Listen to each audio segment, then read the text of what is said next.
What's going on, Browns fans? Welcome into the Cleveland Browns Report live show edition. We've got plenty to talk about with the NFL draft just less than a week ago. So we've got plenty of news and rumors out there, some free agent targets, some trade targets, because if there is one thing you can guarantee about the Cleveland Browns, they are always an exciting team in the offseason. And Andrew Berry seems to be going all chips in. So you really can't rule out any more free agent acquisitions or any more trade calls taking place because he wants to build the perfect 2023 roster, and he's not going to leave a single stone unturned. Now, we already saw him make one move this morning. The Browns signed former Eagles safety Rodney McLeod. He was with the Colts last year. They bring in some awesome veteran leadership, in my opinion. Plus, now you have two Super Bowl winning DBs back there with Juan Thornhill and Rodney McLeod.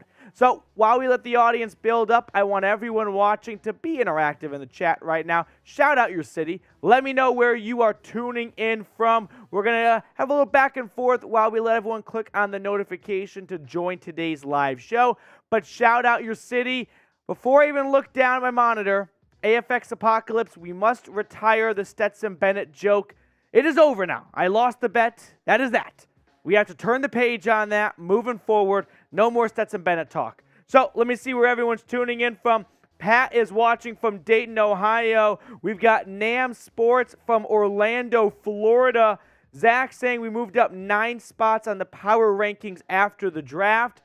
For Cleveland not having a first or second round pick, they kind of killed it, right? With what they had to work with, they came away very happy. I think if you could poll all 32 GMs and ask if they would want to redo the draft, you might have some that say, actually, I think we should redo this draft. We didn't like the selections we made at some spots.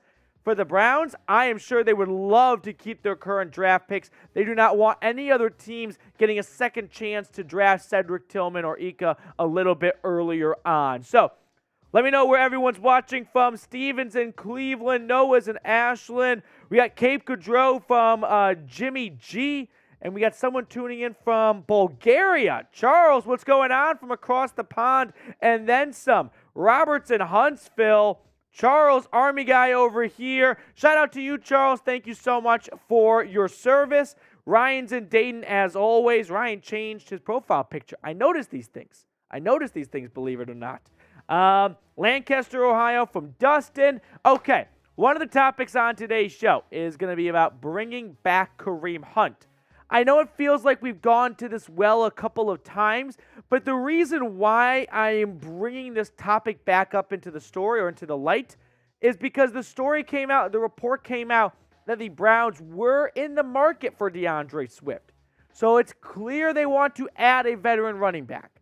Now, I don't know if it was DeAndre Swift or nothing, or if they are continuing their search. But we are going to talk about the potential return for number 27. So let me know. If you want Kareem Hunt back, type his jersey number 27. If you want to pass and you want to move forward and turn the page on the Toledo product, give me a simple N for no. Listen, I made my point, I think, pretty clear at this point. Last year, I would have been spamming 27 until my fingers were bleeding.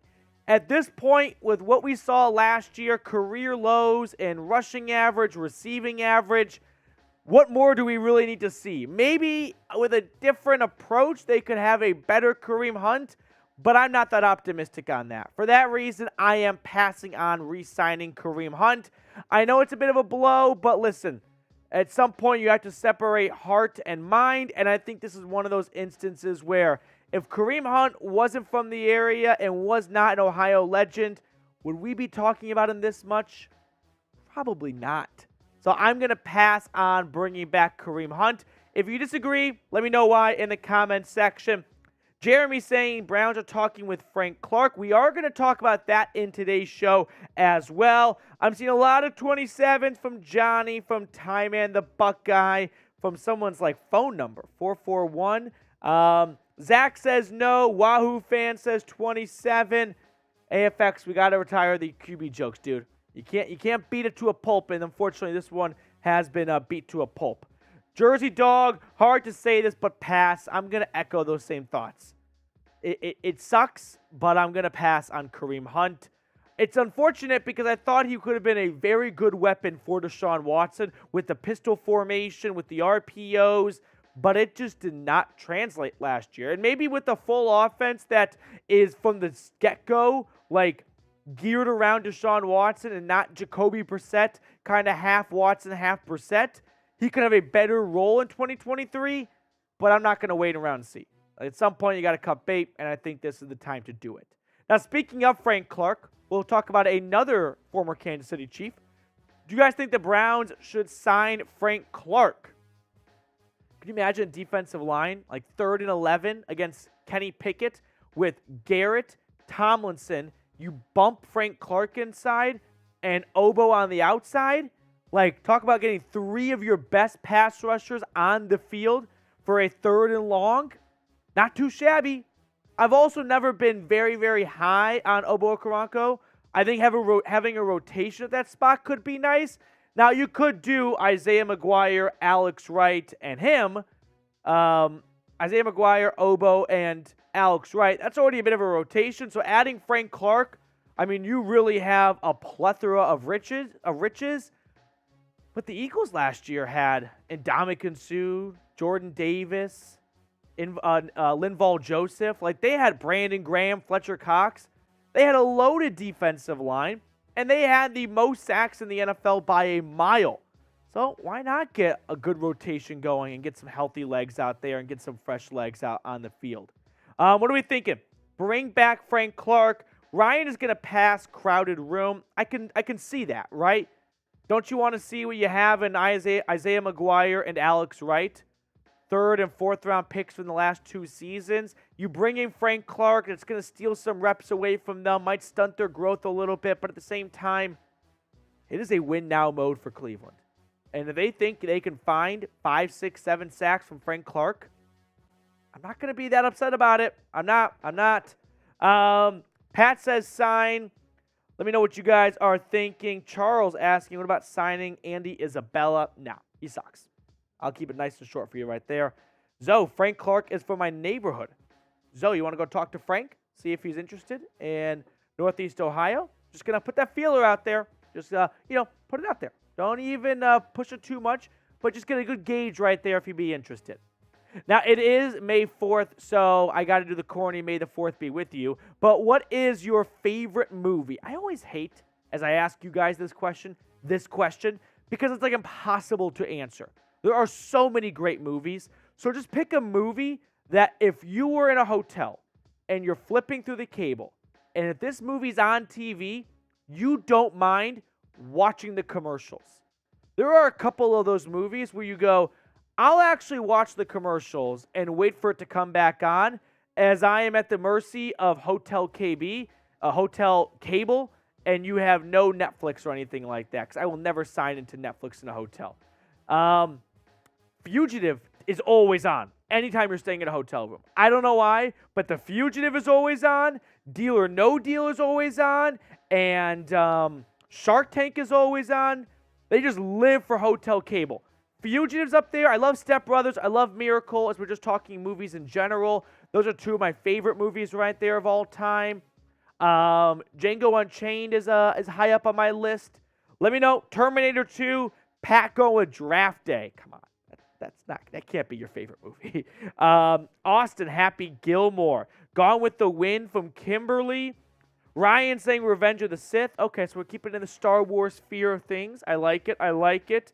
Rick saying Lawless. Law-Abiding Citizen. Very good movie. Underrated. If you have not seen it, I'm not going to be, a movie promo guy, but that's a good movie right there. Red Dawn from William Scher. I mean, we're going to get back to talking Browns, news and rumors, but I like to keep things loose here at the channel. We also have 100 people watching, but just 14 likes. Listen, this is what we have on tap for you guys today, but we cannot start the show with 14 likes. I mean, those are pathetic numbers right there. So like the video if you have not already. Goes a long way to get a nice signal boost for the channel. So we'll start today's show with the latest news and rumors once we get to at least 30 likes. We're 13 away. Come on. Hit that thumbs up button. Don't make me beg. Tim saying Platoon. Ty Man the Buckeye. Home Alone. Which Home Alone? 1, 2, or 3? I always thought 3 was better than maybe some people gave it credit for. It's a very funny movie, Home Alone 3. Cooper saying Jurassic Park. Okay. Father of the Bride from Shaylin. The new one? I heard the new one's great. Home Alone 4. That's JFX. You are trolling right there. We are across 30 likes. There we go. Can we get to 40? Do we have any overachievers here? Tad Lewis, Shawshank Redemption. That's a very good movie. Very good movie indeed. We got some F-Pits coming in. We can never have too many F-Pits. And Braveheart from Jeremy. Prima Nocta. All-time scene from The Office. 1 like away from 40. Can we get to 40 likes? Then we'll really start the show. That would be a nice number to start on right there. Full Metal Jacket. Weekend at Bernie's. I can't finish that. That's funny, though. F-Pit indeed. Okay. Once we get to 40 likes, 1 more like away. Someone like the video. Don't be the hero. Be the one to push this video across so we can jump into a live Cleveland Browns report. There it is. Love to see it. Okay. What's your favorite movie? Asking Noah. I love Miracle. Step Brothers, I could probably quote from start to finish. Opening line. I'm watching the thing with the lady. Granbury, Texas, where Douglas is tuning in from. So Step Brothers is always up there for me. There's so many good movies. I hate asking what's your favorite movie. It's like there's 500 I love. Did you touch my drum set? That's a good one. I could really go on a full tangent here. I know you're lying because Cops doesn't start till 4. All right. We ready? Okay. Let's jump into a live Cleveland Browns report.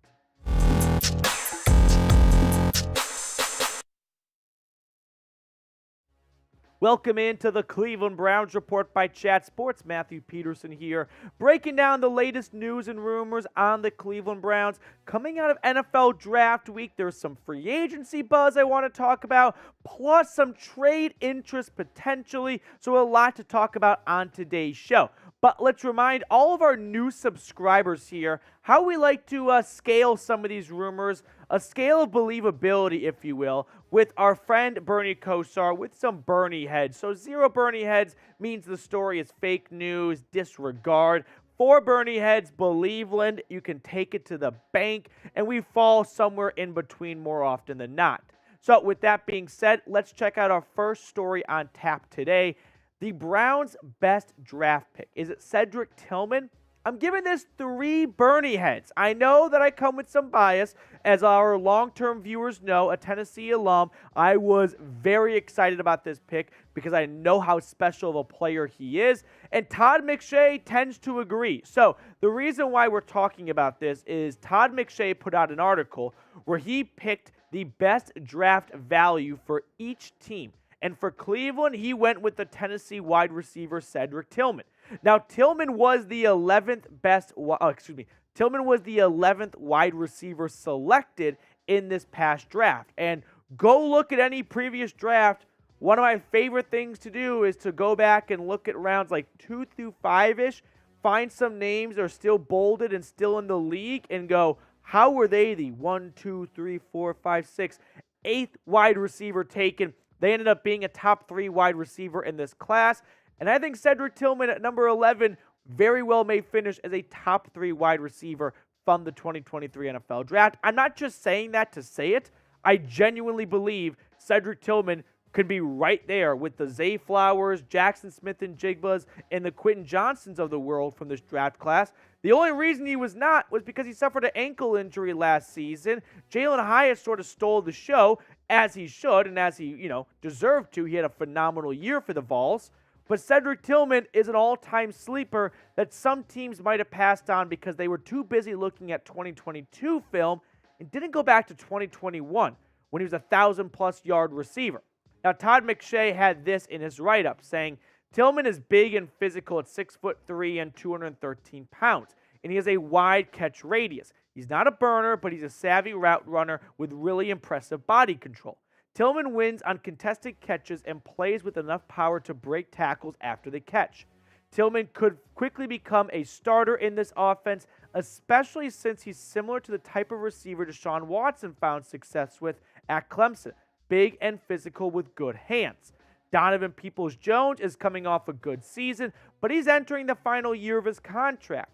Tillman could become very heavily involved in this offense right away and emerge as a starter opposite Cooper. Now, when you look at Cedric Tillman the last 2 years, you can see why maybe some GMs prioritize other receivers if they just looked at 2022. And shame on those GMs. Just 417 yards and 3 touchdowns. But like I said, he suffered an ankle injury midseason, got surgery on it, so he could return this season, or this past season for Tennessee. So talk about an all-time team player that wanted to finish what he started in Knoxville. But the year prior, 1,000 yards and 12 touchdowns in Josh Heupel's first season with, a carousel-ish at quarterback to start. This was pre-elite Hendon Hooker. This was Joe Milton, who was going to be elite this season for Tennessee. Don't get that wrong. But still, 1,000-yard receiver, 12 touchdowns. A lot of people thought he could be a first-round pick going into 2022. Then he gets injured. Zay Flowers emerges. Quentin Johnson emerges. And he somehow slips to round 3. So, off-the-wall question here before we look more at the former Tennessee wideout. Who is your favorite Browns wide receiver of all time? I do these questions on the show once every 3 or 4 weeks or so because it's always a great time to just scroll the comments section and be reminded of some awesome wide receivers. So let me know who yours is in the comments section. More on Cedric Tillman as we get to know Cleveland's first draft pick in 2023. 6'3", 213 pounds. He's a 2-year starter, was a 2-year starter at Tennessee.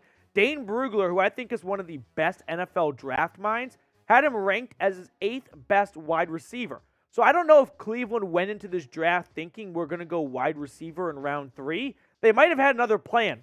And when Cedric Tillman was there, they might have deviated from the plan because they did not expect that good of a wideout to be available to him. He's also not one of those grandpas.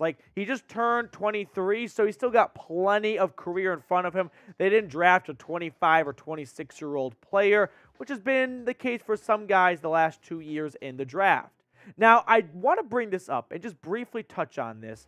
Comparing Tillman to Josh Gordon, just measurements-wise, okay? Tillman, those are his measurements from the Combine. Josh Gordon was not invited to the Combine, so those are from his pro day at Baylor.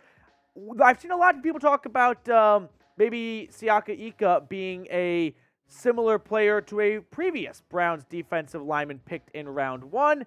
So the comparisons are there. Both 6'3", similar size, very similar 40 time. I'm not saying that Cedric Tillman is on the same career path or is going to have that season that Josh Gordon did in 2013, but don't look at a 4.5 receiver or 4.5 40 receiver and think he can't have great speed in the NFL.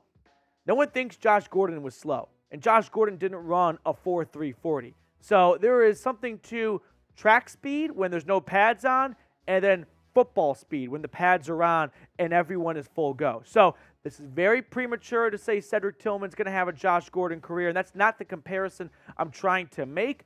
All I want to do is just draw the point of just because you're not a blazing fast receiver and you don't have an out-of-this-world 40-yard dash of the Combine like Josh Gordon did, well, at his pro day, doesn't mean you cannot have great speed in the NFL. We've got more news and rumors to talk about in just a brief moment, but if you have not subscribed and you're looking for a reason to do so, I've got a couple of reasons for you guys. 1, daily videos here at the channel.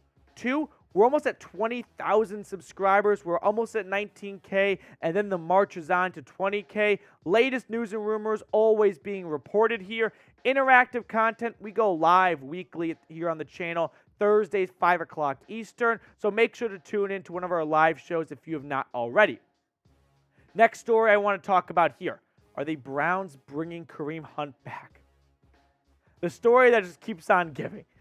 I'm going to give it one Bernie head. I saw some chatter once again about maybe Cleveland bringing back Kareem Hunt, and I thought we could bring it up because the Browns were pursuing a running back during the NFL draft, it appears, so they failed to land that certain running back. Could Kareem Hunt re-enter the fold? Now, Bleacher Report put out an article where they picked destinations for some players following the NFL draft, some running backs, and they went with the Browns for Kareem Hunt. Now, the Browns were reportedly pursuing a trade for DeAndre Swift, according to the Orange and Brown report. So, they did not land DeAndre Swift.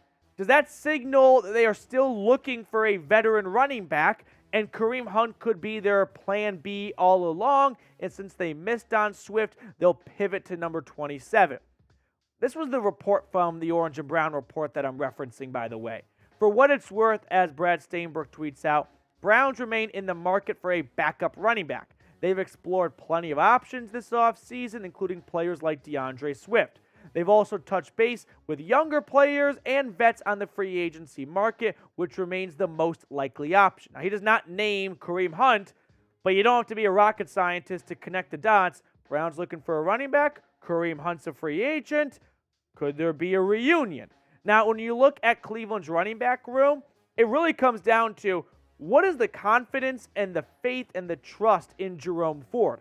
If they think Jerome Ford showed a lot of promise and optimism for his second year, then they really shouldn't be looking all that closely at the running back market for an RB2 if they like Jerome Ford. But if they don't like Jerome Ford, well, maybe Kareem Hunt could re-enter the mix. Last season for the Browns, it was not great for Hunt. 468 yards, 210 receiving yards, career low 3.8 yards a carry. Again, it is May. We all have memorized these numbers probably at this point, and I'm sure everyone is dug into their camp. Bring Kareem Hunt back or not, right? So what do you guys think? Drop 27 if you think they should, or give me a N for no. I think I said drop 27 as in like drop 27 push-ups. No, just put number 27 down in the comment section, or give me an N for no if you think they should, or if they think you should not. Anywho, Hunt looked like he lost a step in 2022. I'm not giving anyone a hot take right now, right? The question is, do they believe in Jerome Ford? He showed a lot of good things in his rookie season on special teams. He was a good returner at times, coming off kick returns when he came back from his high ankle sprain from Atlanta. But he only had 8 carries, I believe, 8 carries for 12 yards, something like that.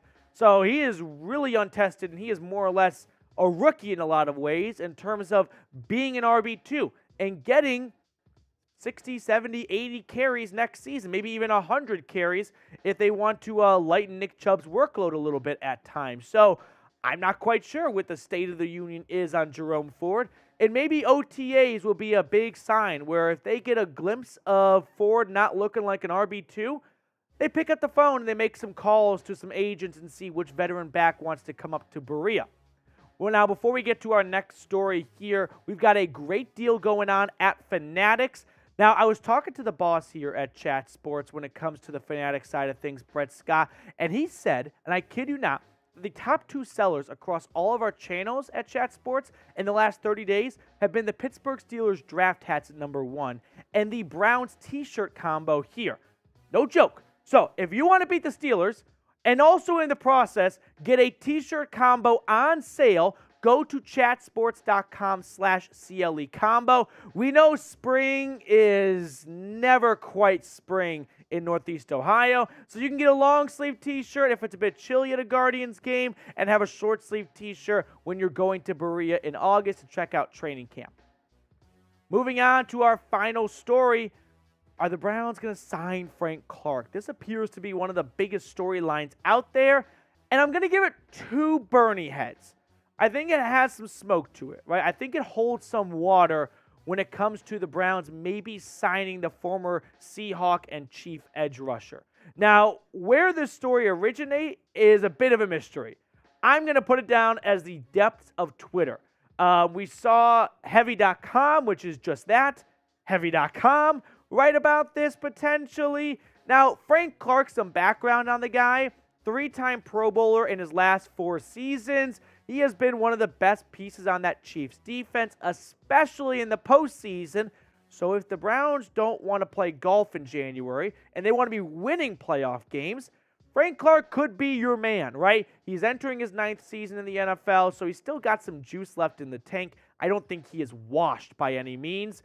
Now, in the last 4 years with the Chiefs, 5 sacks, 4.5 sacks, 6 sacks, 8 sacks. Imagine what he could do opposite Myles Garrett, though, right? The Chiefs didn't really have a Myles Garrett caliber player on their defensive line, so you pair him with Myles Garrett on a rotation so he can stay fresh. 5 sacks could balloon to 8, 9, 10 sacks. Now, in his career, 58.5 sacks, 14 fumbles or forced fumbles, 67 tackles for loss. He has been a double-digit sack player twice in his career, both with Seattle. With Cleveland on this defensive line, I mean, the room feels a bit crowded.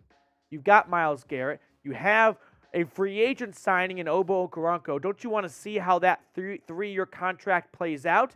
And then you've got a third-round pick in Alex Wright, who I feel like we've all just somewhat given up on, it feels like, after just one season. And then your fourth-round pick out of Mizzou, Isaiah McGuire. So you want to add a fifth guy to the list, unless they feel like Alex Wright could play defensive tackle a little bit, and you want to shuffle some players around and you kick in a guy on an obvious passing situation to get your 3 or 4 best pass rushers out there. I don't know if there really is room for one more player if they want to see what they have in McGuire and Wright and Okoronkwo, their previous investments through the draft and free agency. Having said all that, we are talking about Andrew Berry, and you just cannot rule this GM out for anything, right? He is the most aggressive NFL GM, maybe outside of Howie Roseman over the last 2 or 3 seasons. So if he feels that this team can get better with an acquisition for 2023, I don't think he's going to sit on his hands.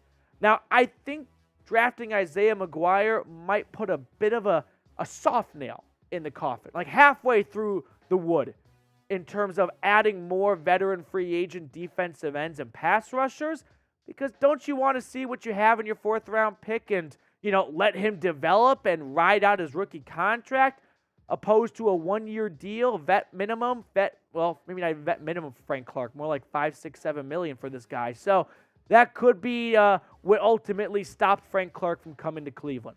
But be the GM. Should the Browns sign Frank Clark? S for sign or P for pass? Give me your thoughts in the comment section. Let's see what you guys are saying. Should the Browns sign Frank Clark? Ryan saying pass. I love hopping into the chat after the video is done and just seeing what some people are talking about here, right? We got Bill just giving us the AFC playoffs. Buffalo, Cleveland. Oh, a $10 super chat from Tim Green. Buffalo, Cleveland, Jacksonville, KC, Cincinnati, Jets, Miami. Hot take, I don't think the Jets make the playoffs. I think this is one of those cases where Aaron Rodgers showed last year he was sort of on the way down, and the Jets are going to find out the hard way he is not their guy, and this is a one-season fling. $10 super chat from Tim Green to start the show off. Matt, thoughts on free agent Leonard Floyd? Almost double-digit sacks for the last 4 seasons. Outside linebacker, edge. If they can consider Frank Clark, then why not Floyd? Frank Clark is a defensive lineman. Leonard Floyd is undersized to be a defensive lineman. So he was drafted by the Bears out of Georgia. He's got great length and bendiness to him, but he doesn't have great size. When you look at him, he looks like he just came out of the hospital and he has lost a ton of weight. I mean, that's not a very good joke, but he just has that frame to him where he's very slender. He can't play on the D-line. He simply cannot. So I like Leonard Floyd as a player.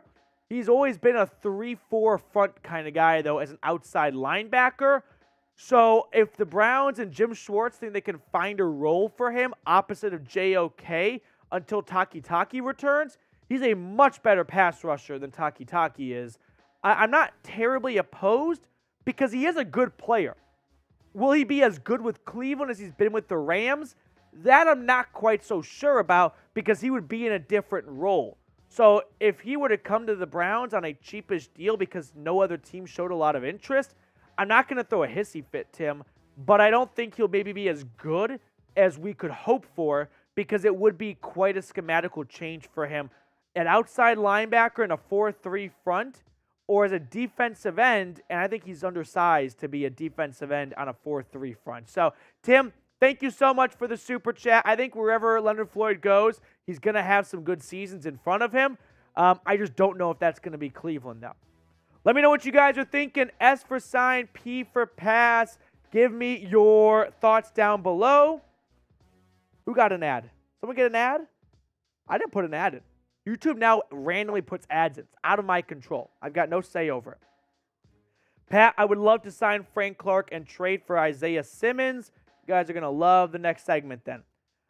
Is this Yo Brownie Zone? Like Cool Guy Called Zone? Cool Guy Called Zone? Whatever it was called.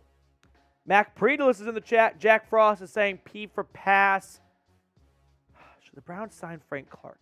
Kind of want them to. Tell me it wouldn't be fun. Would it work maybe as well as we all wanted to? Maybe, maybe not. Like, the legitimate downsides to signing Frank Clark are Isaiah McGuire and Alex Wright have 60, 70 snaps stolen from them. And next year when you don't have Frank Clark, Isaiah McGuire and Alex Wright aren't ready to step into a long-term role, and all you keep doing is just chasing one-year veteran minimum players or one-year contracts for veteran players, and you never get much homegrown talent to be a Robin to Batman Myles Garrett. So that's sort of the pushback to signing Frank Clark. But if you want to go all in on 2023, Frank Clark is the guy for the Browns. I think that's for sure. Are we ready to jump into the next segment?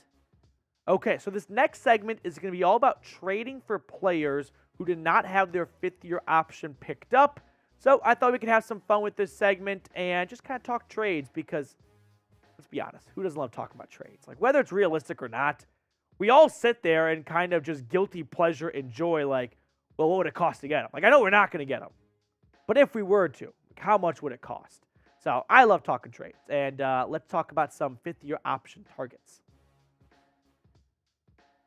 Coming up on today's show, we're going to talk about some running back targets, actually, and we're going to look at some potential names out there that the Browns could be looking at after missing out on DeAndre Swift. So a report came out.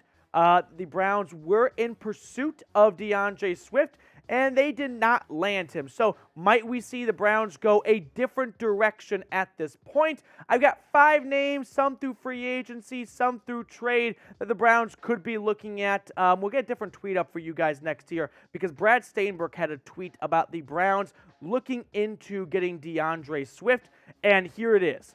For what it's worth, the Browns remain in the market for a backup running back. They've explored plenty of options this offseason, including players like DeAndre Swift. So, with DeAndre Swift to Philly, who could be plan B for Cleveland? I've got some names. I want to run them by you guys. Let's start with the local guy, Kareem Hunt, 27-year-old back who last year looked closer to 30 than 27. It's crazy how when running backs seem to hit a wall, we're like, they are ancient, and then we find out their age on Wikipedia, and he's like, dude is not that old. Like, Zeke, not as old as maybe you think he is or you thought he was after the way he ran last year. Now, some background on Kareem Hunt. Career low in rushing average and receiving average last season. It just looked like he lost a step. He did not have a touchdown in the last 10 weeks of the season. Over half of his rushing yards came in the first 5 weeks. Got off to a good start. And this is just true for a lot of NFL players. When the hits start tallying up, players start to slow down in the second half of the season. It's a long year. And for Kareem Hunt, when he hit 27 and he hit week 6, it looked like the blacks and blues were starting to really add up, and he was starting to slow down a little bit as the year progressed. Now, Andrew Berry did not close the door on a reunion with Kareem Hunt. A few weeks ago, he said in a press conference, I don't know that we've necessarily shut the door on anything. Look, we're not playing games until September, so we'll remain open-minded to anything that can help the team. Now, Kareem Hunt last season for the Browns, 468 rushing yards, 210 receiving yards. It was not a glamorous season for Kareem Hunt, and this is not any new information, right? The reason why we're talking about Kareem Hunt is, could they look to add a veteran back in replace of DeAndre Swift if they are not sold on Jerome Ford? And Hunt would definitely be someone at least on their radar. So, guys, I want to know from you guys, do you want Kareem Hunt back in Cleveland? 27 for yes or N for no. Give me your thoughts on Kareem Hunt coming back. I know we've talked about this story a lot, but it's a big story out there right now because the Browns might be looking for a veteran back, and Kareem Hunt would likely be one of the first people they at least look into. Now, I don't know how long they look into him, and if they already have and they moved on from him. Hunt, in my opinion, is probably low on their targets, though, because they saw what he had last season, right? He was right there in front of him, and they don't need more research or more research to be done on Hunt. They know what they saw in 2022. The question is, could he bounce back in 2023? Moving on to our next running back option, former third-round pick Antonio Gibson, 24-year-old from the Washington Commanders. So he was a third-round pick, like I said, by Washington back in 2020, coming out of Memphis. He had like an extremely high touchdown percentage with the Memphis Tigers. Now, he only started 6 games last season after Brian Robinson took over once he recovered from his gunshot wound. Last year was a career low in rushing yards for him, 546 yards, but he does sort of fit the mold of what you'd be looking for in a complementary back to Nick Chubb. He's not a in-between-the-tackles only type of running back. He offers you some versatility in the receiving department as well. Now, his career stats, he did go over 1,000 yards in 2021, and like I said, he's been a good receiving back throughout his 3-year career. So if the Browns are looking for a back who can play on 3rd and 7 when it's an obvious passing situation and Deshaun Watson needs to dump it down and they don't want Nick Chubb getting those types of touches, well, maybe Antonio Gibson could be a better man for the job. Now, you would have to trade for Gibson, and there have been some trade rumors surrounding him with the franchise in Washington appearing to be all in on Brian Robinson. Future 6 probably gets the deal done. I mean, he's entering the last year of his rookie contract, so you're not getting a lot of control for him. 2025 6th-round pick, I don't really hate that all that much. Is Antonio Gibson better than Jerome Ford? Yeah. Is he going to be a better football player for this team? Probably. Is he going to be around for a long time? Probably not. That's sort of the pushback, though, if you want an RB for the future, which could be Jerome Ford.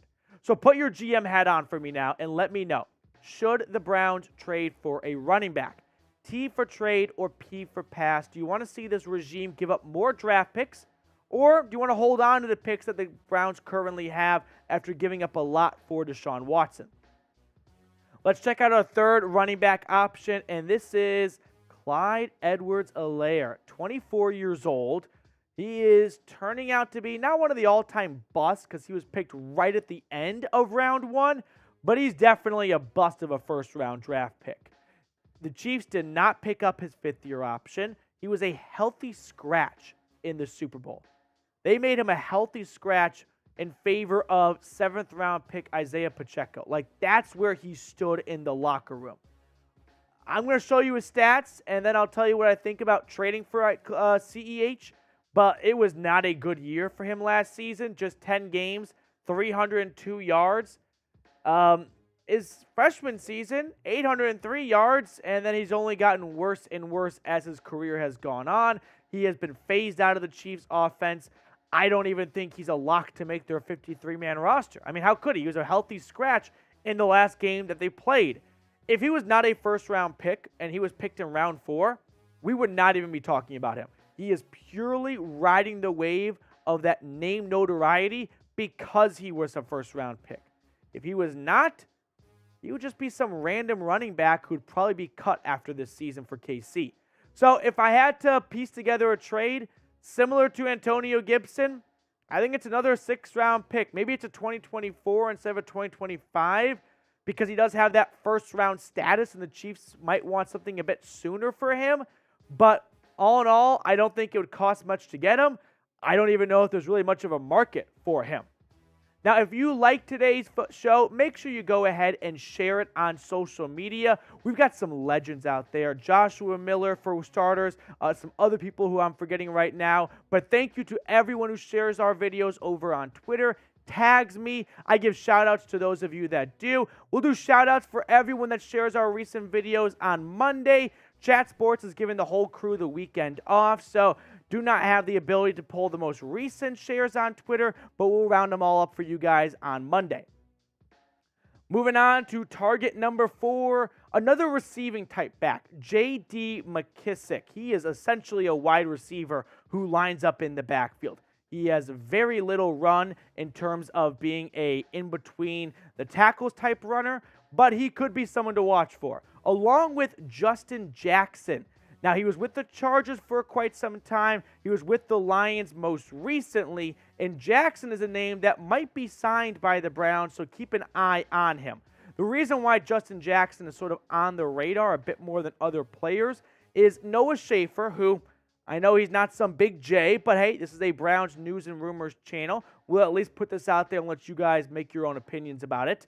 Tweeted out, the Browns have been in contact with longtime Chargers and former Lions free agent running back Justin Jackson. The career backup has never eclipsed 500 yards, but has a career average of 4.9 yards per carry and is exceptional in the passing game. Over the last 4 seasons, he has been primarily a receiving back. You can see his rushing yards have never been all that high, but that's perfectly fine with me. I think the Browns plan on running Nick Chubb somewhat into the ground this upcoming season. Like, they're not stealing attempts away from the ground game. They're just allocating them differently.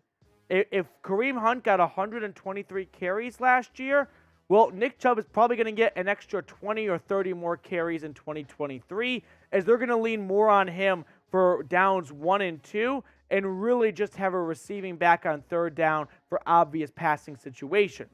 The only thing that I'm not sold on, or I'm not sure about rather, is do the Browns think they need a running back, or do they know they need another running back? The difference between those two is, are they waiting to see how OTAs look for John Kelly and Jerome Ford?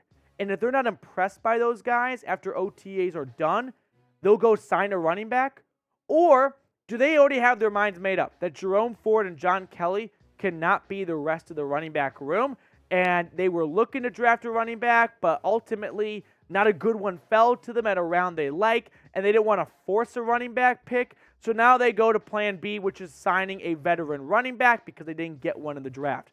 That is the only thing I'm unsure about. So they want to wait and see how OTAs turn out, and if Jerome Ford can sell them on being RB2, or have they already made up their minds and now they're just trying to decide who they want to sign. So let me know in the comment section below who you want the Browns to get. Drop a name down in the comment section for who you would like to see the Browns sign in free agency. Make sure to follow me on Twitter if you are not already. I'm always talking Brownies over at Matthew Petey. Thank you to everyone who watched today's show for hanging out with us, and we'll see everyone later. Who do you guys want the Browns to get? How about me with an all-time false start? I thought that next segment was going to be about 5th-year option trade targets. I didn't even know my own show for a moment, but we worked on the fly there. So that's offsides on my part. I got ahead of my skis. This next segment is all about 5th-year running back trade targets. AFX Apocalypse, Alexander Madison, Pat Warland saying Jackson or Gibson. I think Gibson could be a lot of fun. I think it's clear that Gibson's not an RB1 in the NFL, but Antonio Gibson is an RB2 with Nick Chubb. That could be a really fun running back duo. I think that would probably be my pick of those guys. Tim Green, Ford can surprise us. I'm betting he moves up to number 2. I just don't know what the Browns brass thinks of Jerome Ford. Are they in on Jerome Ford? He didn't look bad last year. He looked good in the preseason. Remember that? He looked good in those games against the Jags, against the Eagles, but he did not get much of an opportunity in the regular season. Are they ready to give him 100 carries in his second year? Or are they thinking, we don't want to make that type of gamble. Let's go get a proven veteran back because we are all in on 2023, and we don't want a potential Nick Chubb injury, even if it's just for a couple of weeks, to derail this season, because now Jerome Ford and John Kelly got to carry the workload, and we don't think they're cut out to do that type of job. Let's see. AFX Apocalypse, Boston Scott. Okay. Javon Hargrave. That'd be quite the goal line back right there. You good? Okay. Lil Beam, tell me why the Browns put Elijah Moore at wide receiver 2 and DPJ in the slot. I don't have a good answer for you other than it's only May. Like, let's slow down on what every player's role will be this upcoming season. I am sure a lot of this offense is going to get worked out over OTAs and training camp. Let's not assume anyone is going to be any one position in August or in September, rather, right now in May. I don't have a good reason as to why, other than they want Elijah Moore to get more snaps. And you're going to get more snaps at wide receiver 2 than in the slot. Not a ton more, but you will get more. Dwayne Lumpkin, Frank Clark, how can you say Ford is not better than anyone? He didn't get the carries. Yeah, but it kind of works both ways, right? It's like, what came first, the chicken or the egg? He didn't get any carries because he's not good, or we don't know if he's not good because he didn't get any carries. I'm not sure. That's a question for Kevin Stefanski to answer. I think the Browns like Jerome Ford. I don't know if his rookie season and practice and whatnot, they saw a future RB2 in him. Like, he was only a 5th-round pick, so like the level of expectation was not supposed to be automatic RB2 next season. No questions asked. There won't even be a competition for that. Charles, how do you feel about trading for Austin Eckler? No, it's just not going to work. Like, you just don't invest this much in Deshaun Watson to then give up decent assets to get Austin Eckler, to not give him the type of like usage you should use on a running back like Austin Eckler when you already have Nick Chubb.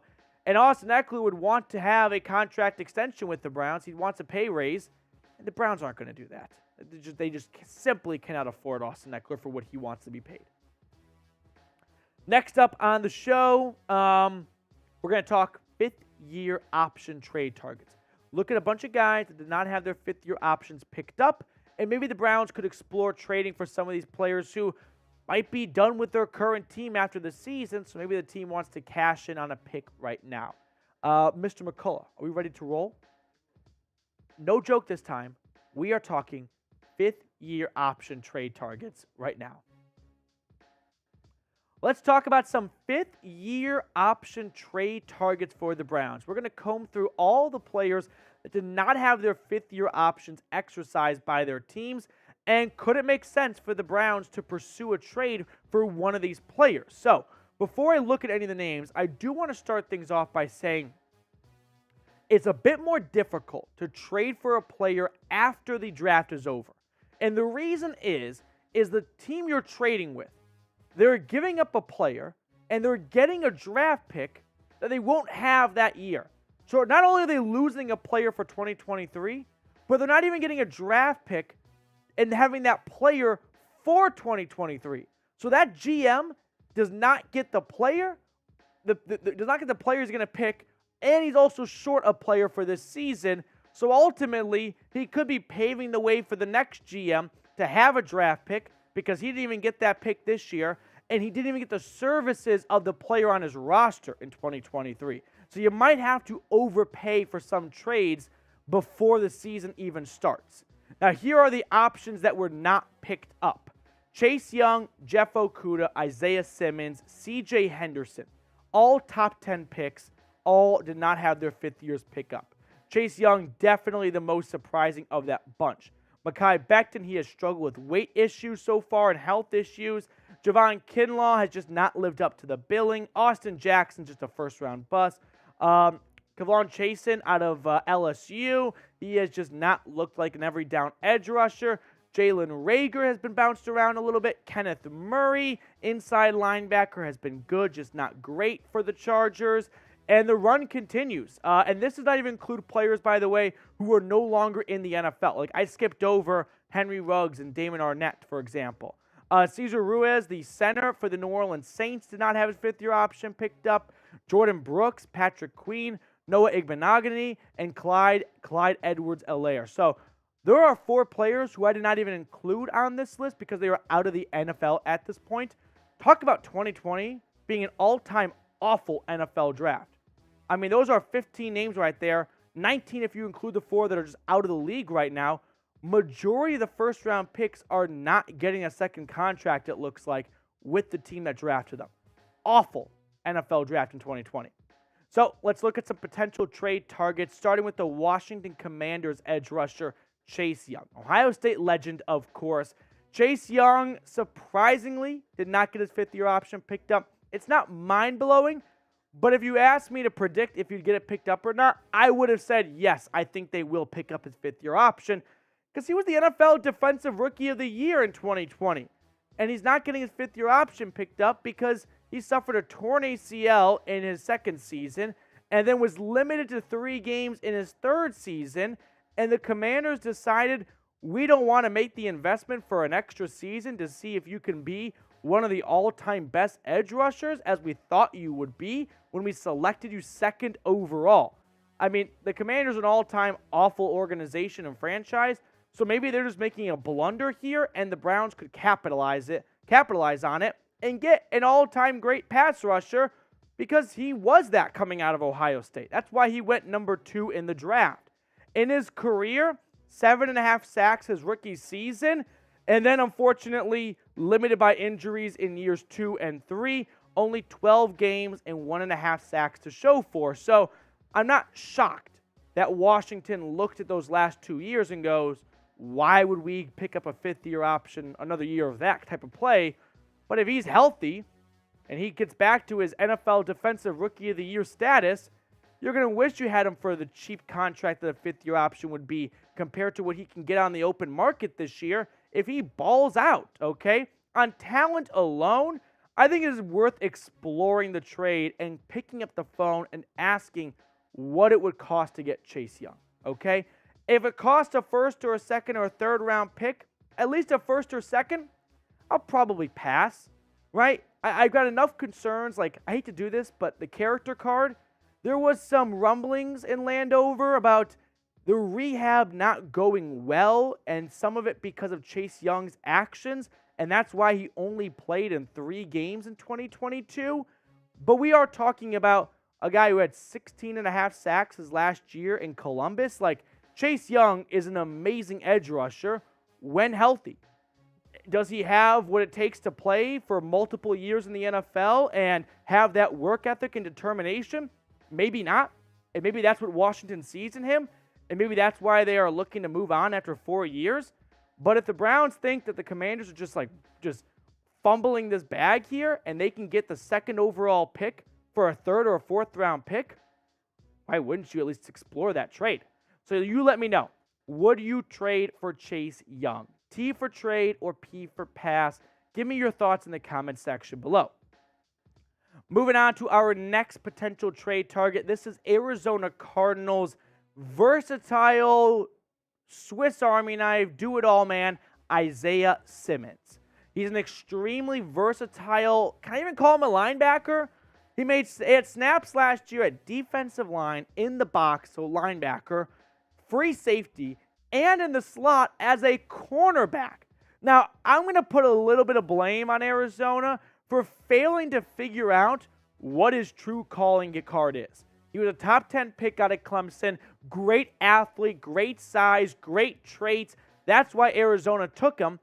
And then they never really figured out where to play him. Now, the Browns are still looking for a long-term linebacker. I want to believe that's J.O.K., but if he's injured this season again, I don't think the Browns are going to see an investment in him for the future if his first 3 seasons all include IR stints on it. Now, last season for the Cardinals, like I said, versatile, probably doesn't do it justice for Isaiah Simmons. Here are his snap alignments. 110 snaps on the defensive line. 297 as a linebacker, we'll say. 53 as a free safety. Okay. 409 in the slot.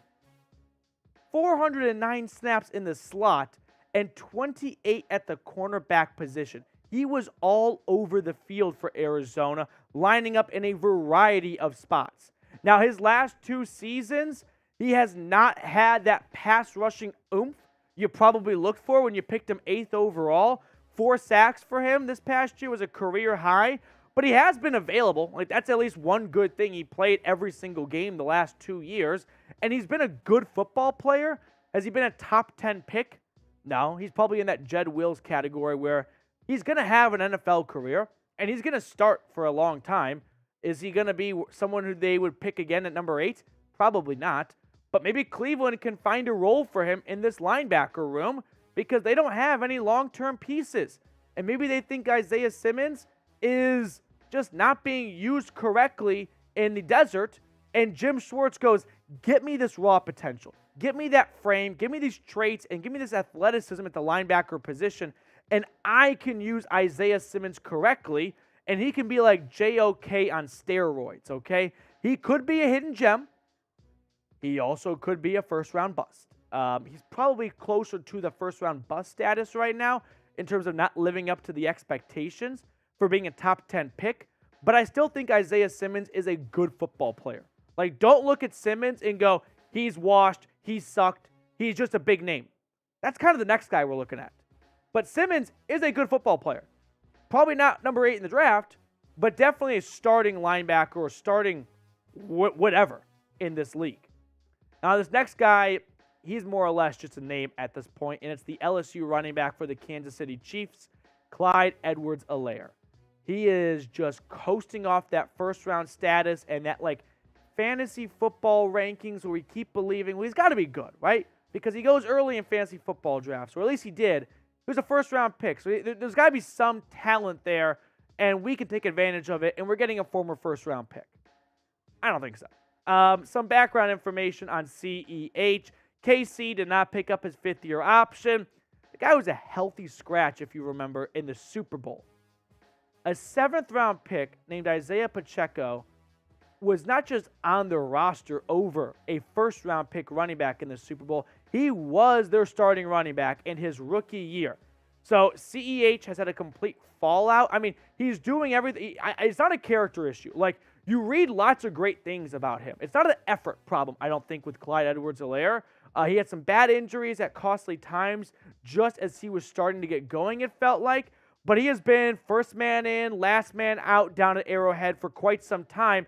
It's just not working for him. So if the Browns want to pair Nick Chubb with another running back who has some receiving abilities, Edwards-Helaire could be their guy, and maybe it costs next to nothing to get him, and they see that first-round talent in him. I'm going to pass on him. I know it feels like, well, if you can get even 80% of that first-round talent, this running back room would be insane. No, if he was not a first-round pick, we would not be talking about him. And if you watched the Chiefs last year, you watched him play a lot last season, at no point did you probably think in October, I want him in Cleveland. No, I just think he is coasting off that first-round status, and I'm not going to be a sucker to, but he was a former first-round pick. So if you had to pick a trade, who would it be? Chase Young is going to cost you the most. Isaiah Simmons is kind of like the single up the middle, right? It's a safe play. Clyde Edwards-Helaire, maybe he could have that first-round talent with another team, or maybe he just continues to be a first-round bust altogether. I'm going to go with Isaiah Simmons. If you can get him for a 4th-round pick, that could be worth it as a flyer alone to see what he could be with a good defensive coordinator in Jim Schwartz. And all of a sudden, like, there are lots of cases where players just didn't really work out at their first team, weren't used properly or correctly, and another team saw them and thought, man, if we just line him up over here and we get him, like, let him be a pure edge rusher, pass rusher, and stop making him a cornerback, because he's not a cornerback. Maybe the Browns could have an all-time great steal right here of a trade. So if Schwartz can find a role for him and you don't have to overpay, I don't even know if a 4th round gets it done. It probably doesn't, but there's a new GM in Arizona. I'm sure he's watching this video, so just mute this part, Mr. GM in Arizona.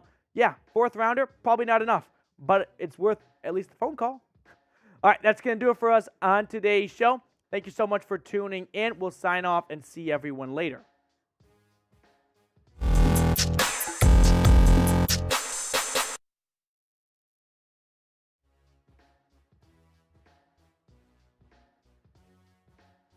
Sorry, everyone. We're not done with the whole show.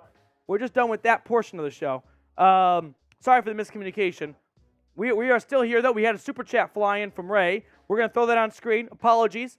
We had a $5 super chat from Ray Bidding. But let me know, who do you guys want to trade right there? Simmons, talking about signing Ndamukong Suh. Just want to throw out some Cleveland love. Ray, that's one of my favorite super chats. I mean, that is literally like a hard-hit ball down the third base line that sneaks into the outfield, and it's good for extra bases. That's a great super chat, Ray. Thank you so much for all of your love and support here at the Browns Report. Are the ads flying in? Like, you guys keep talking about that. I'm not pushing any buttons. Yeah. AFX Apocalypse talking about signing Ndamukong Suh. Probably not going to. I'll tell you what, it's not going to happen in August. Right? Maybe he is another mid-season acquisition because he can't play 17 games at this age. He was okay with the Eagles last year. Like, he wasn't bad. Was he someone that we all look back on and thought, how was he not signed in August? Maybe, maybe not.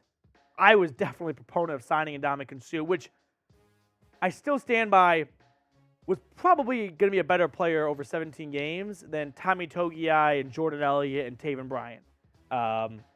So I'm passing on Ndamukong Suh at this point. I'm going to look in the ads thing because, yeah, I know. I'm sorry, guys. All right, we are going to sign off in just a few minutes. If we get some more super chats, we'll stay live. We'll throw them on screen for you guys. But let me know, who do you want the Browns to get? Give me a name down in the comments section. AFX saying Robert Quinn or Linval Joseph and Suh. Robert Quinn's interesting. He's really good in odd years. Even years, he's cheeks. But like in 2021, he had 18 and a half sacks for the Bears. In 2019, he had like 12 sacks for, I believe, the Cowboys at that point. I don't think he was a Bear just yet. Maybe he was. I don't think so, though. Yeah, he was only in Chicago 2020 and 2021. Yep. So go with the Rams. Only in odd years, though. 2023, Robert Quinn could be the guy. Ryan, no mailbag today. I wanted to do the fifth-year option trade targets instead. So we could just take kind of a little bit of a discourse right now if you guys have some questions. Like I said, if we get some super chats, we'll stay live. If not, it is like a long weekend here at Chat Sports, believe it or not. The bosses are treating us to a nice long weekend after a long week of, like, I think I'm going on 15, no, not 15, like 12, 13 days straight. Oh, a $50 super chat! Mac Predalis! Bang! Let's go, Mac! Shout out to you! Wow! Woo! Talk about setting us off on a good pace right here, on a good day. Like I was saying, this is the last day for everyone in the office until Monday. But $50 from Mac, thank you! Hate those ads, but oh well. Simmons would be a great addition to the linebacker depth and can take a leader role after either Taki, maybe you mean Walker too. Knowing Barry, we could probably steal him for a fifth and a 2025 fourth or something. If I get the notification, the Browns trade for Isaiah Simmons, and it is a day 3 pick, I'm in. I am in. Because I do think Isaiah Simmons is a good football player. He's just not used correctly in Arizona. And I think if Jim Schwartz can go to Andrew Berry and, like, lay it out of this is how I would use them, and he'd be very effective in these ways, Isaiah Simmons could be an all-time steal for the Browns and hopefully be a future linebacker because they don't have any future linebackers right now, guarantees. But, Mac, $50 super chat. You're a legend. Thank you so much, man. Everyone spam Mac down in the chat right now. I can't wait for football season. It's May right now. But just super chats like this get me pumped up because Mac's been here for such a long time at the channel, and I can't wait for watch parties. I'm like very excited for the Browns-Jets Hall of Fame game because football will be back. But it's good. Well, we'll get to watch Dorian Thompson-Robinson play.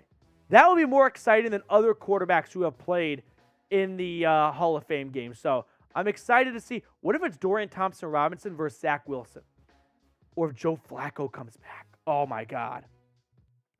Ryan, schedule comes out next week. Week 1 prediction. Let's see. Last year, 2022, played the Panthers. 2021, played the Chiefs. So 2 years of out-of-division play. 2020, they played the Titans. I'm feeling like a Ravens game. Browns-Ravens, Monday Night Football, Week 1. Who's in? Like, if you could handpick the Week 1 game, I think I'd go Browns-Ravens, Monday Night Football. That would be exciting. The only question is, does the NFL want to give Cleveland a primetime game in the first week of the season? I'm going to lean maybe not, but maybe. That would be a lot of fun. Mac, thank you so much for the super chat, man. That's incredible. We've got 140 people hanging out with us right now. Like I said, if we get some more super chats, like, we're not going to sign off if people send super chats in because we'll throw it on screen and talk about it. But if not, Bruce McCullough has been here like in a foxhole for 14 days, and we're all getting Friday, Saturday, Sunday off. So I'm not going to hold him up for too long because I know the bags under his eyes are getting pretty big right now. He actually tried to get us out of here early. That's why he put the outro video just to cut us off. I reeled us back in. Don't worry. Kareem Hunt, Roddy in Cleveland. He should be the lead back. What did you see last year that thought he should be a lead back over Nick Chubb? That's a clown take. You know that. Let's see. They won't give Browns prime time. The NFL doesn't care about us. I mean, the NFL next year, the AFC is so loaded, it's going to be hard for them to figure out which are the best AFC. Like, you can make the case every single permutation of an AFC North matchup could be a great Monday night game, right?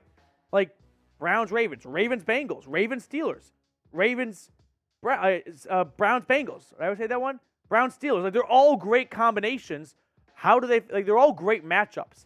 So then it just comes down to the markets because they're always getting a good matchup with any of those 4 teams. And that's just the AFC North playing, right?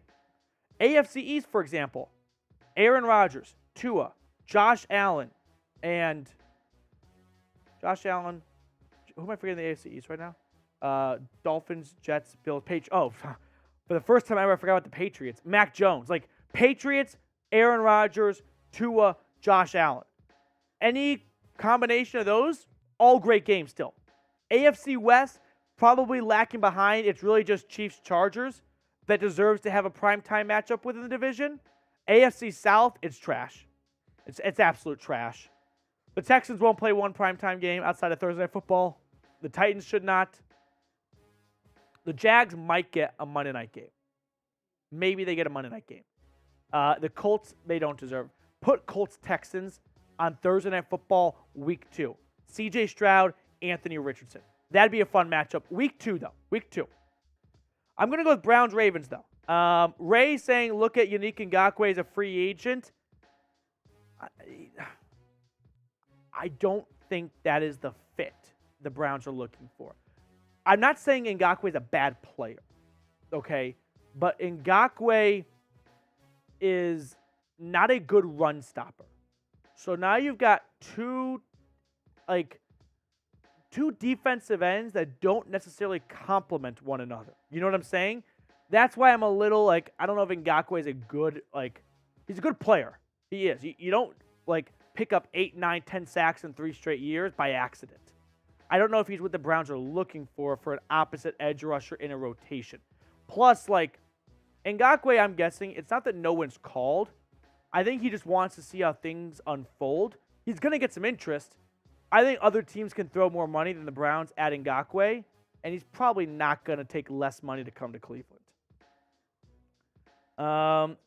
Jags are looking good lately.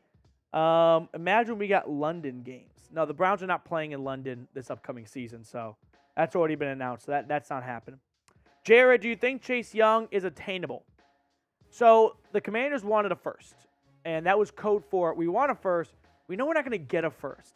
So then when we fall to a second, we actually land where we thought we could get all along. Whereas if they started a second, then they fall to a third, and they get less than they wanted. I think Chase Young is attainable. I think a team. I don't think Washington would not move on from Chase Young, but I don't think the Browns maybe have the ammunition to get it done. Ryan Chowdhury, what do you think the 7 AFC playoff teams will be next year? I'll give you my 4 division winners. If I don't get a super chat by the time we wrap up this question, we'll get on out of here. 4 AFC playoff teams, though. 4 division winners. I'm going to go with the Bengals. It's hard not to pick them right now. They have to prove that they can't win the division before I'm going to fade them. AFC West, Chiefs. AFC South, Jags. I'm going very chalky here, I know that. But I can't be talked into the Chiefs not winning the division. And I can't be talked into CJ Stroud, Anthony Richardson, or Ryan Tannehill being better than Trevor Lawrence. AFC East. Now, this is up for grabs. Not really. Bills. So those are my 4 division winners. It's very chalky, I know. It's probably not going to go that way. But my wild card teams then, Browns, Ravens, Dolphins. I think the Jets missed the postseason. I think the Patriots missed the postseason. The rest of the AFC South does. And I got the Chargers missing it. Shit, that doesn't work. Oh, this is impossible. Like, I have to basically say between Watson, Lamar, Justin Herbert, and Aaron Rodgers, and Tua, that one of them is not going to make it. Maybe the Chargers make it over the Dolphins. Last year, every year we think it's impossible, and then like by the time the year kind of comes to an end, the season wraps up, it's pretty clear who the 7 playoff teams are without some tomfoolery sneaking at the last moment there. All right, that is it for today's show, barring a last-second super chat. Hey, this was awesome. Thank you guys so much for tuning in. Really appreciate everyone who takes time out of their day to hang out with us here on a Thursday. We're going to sign off. We're going to let you guys go and enjoy the rest of your day. For Matthew McCullough, Matthew Peterson signing off. Go Brownies, and we'll see everyone later.